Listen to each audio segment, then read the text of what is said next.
Hey, what's up, soldiers? My name is GregFPS, the Zombies Extraordinaire, and today we're going to be taking a look at Tranzit and its actual real-life location, and we're going to be picking apart different things using Google Maps and kind of see the comparisons that we can make between an actual town, Hanford, and the actual location where Tranzit took place. So I hope you guys enjoy this. This is a new series I'm going to be doing, taking a look at other maps as well and kind of drawing comparisons to what they are based off of in real life. Now, this is something that I've been wanting to do for a while, and I've kind of been doing research on the side here and there. So I hope you guys do enjoy the series. And yeah, today we're going to be talking about everyone's favorite map, Tranzit.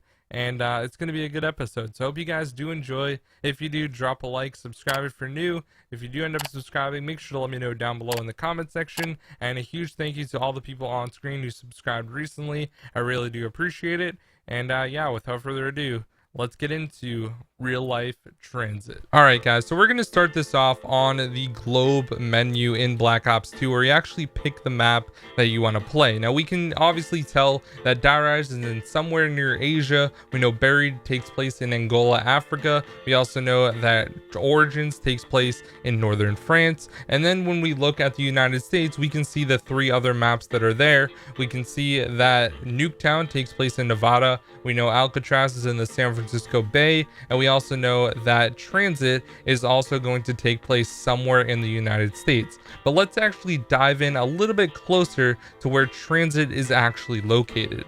So first, let's take an actual look at the zombies timeline, and we know that the characters on Tranzit are Victus, so it's going to be under Victus. On October 21st, 2035 is when Tranzit takes place. Stuhlinger and Russman run into Marlton and Abigail Misty Brereton at the diner near the Hanford Site facility. Maxis asks them to complete the polarization device in his favor. Stuhlinger, having consumed zombie meat, is contacted by Richtofen, who orders Stuhlinger to construct the device for him instead. The crew constructs the device for Maxis. The four would become known as Victus.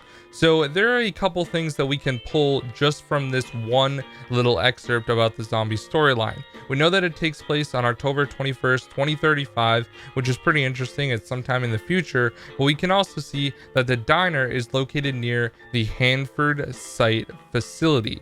So when you actually look up the Hanford Site facility, you can see that it had to do with the Manhattan Project, which is super interesting.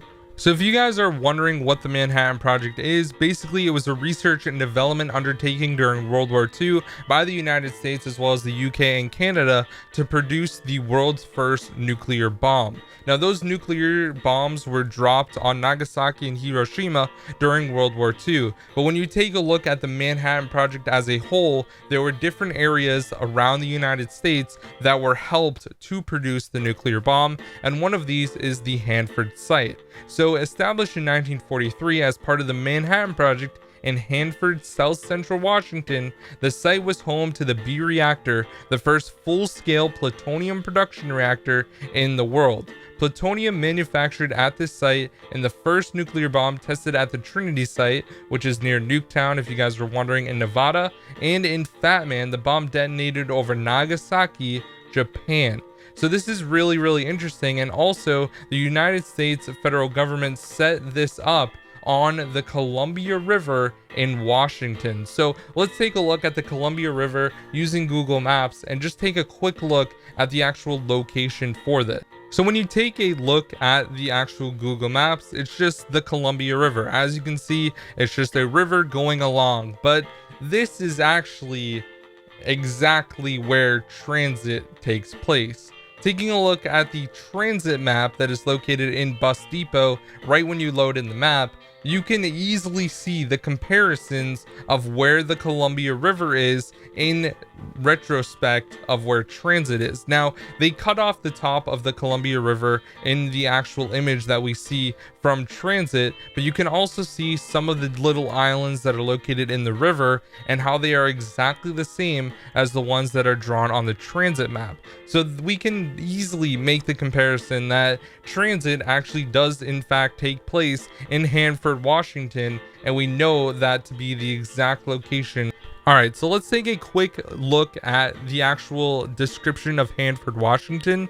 Hanford was a small agricultural community in Benton County, Washington, United States. It was depopulated in 1943, along with the town of White Bluffs, in order to make room for the nuclear production facility known as the Hanford Site. The town was located in what is now the 100F sector of the site.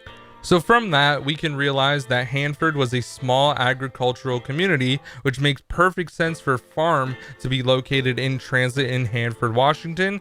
That makes perfect sense overall. And also, when it says that the town was depopulated, everyone in the town was given an eviction notice to leave in 30 days, and they had to completely leave the actual town. So it makes sense for all the areas located around Transit to be stuck in kind of the 1940s. There's neon lights for the bar. There's also a bowling alley that you can see through a barrier on town that actually has neon lights with bowling pins and a bowling ball. It's really, really cool to take a look at that. Obviously, the neon lights for the diner. The diner is obviously something that was kind of a staple in the 40s. So it's really cool to see that it's like all of Transit is pretty much encapsulated in the 1940s because it was depopulated. So that's why everything around Transit is kind of old and it doesn't really look like it should look in 2035. It's not an upbeat like area that has been developed like some of the other things on like Rise, for example,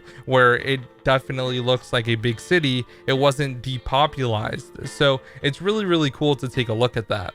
So I don't know about you guys, but this makes perfect sense about why we have like the older music and the loading screen for Transit. It's really cool how Jimmy used the Hanford project in Hanford, Washington, because it ties directly to the Manhattan project where it was tested, the Trinity test, which is in Nevada, literally right next to Nuketown. So it's really, really cool how they did this. I love it completely, and I love how they're just tying all these things together, and we can take a look at it and kind of research everything and draw the comparisons. So that is going to be everything I have for you guys on the real life location of Transit. If you guys enjoyed the video, make sure to let me know down below. I'm going to be doing more maps in the future, so if you have a specific map that you would like to take a look at, you can let me know down below. I can't promise anything. I'm not gonna do like Shangri-La or something because we still don't even know if it's on Mars or Earth. Let's be honest here. There's the long debate between Nixaru and Reed about that.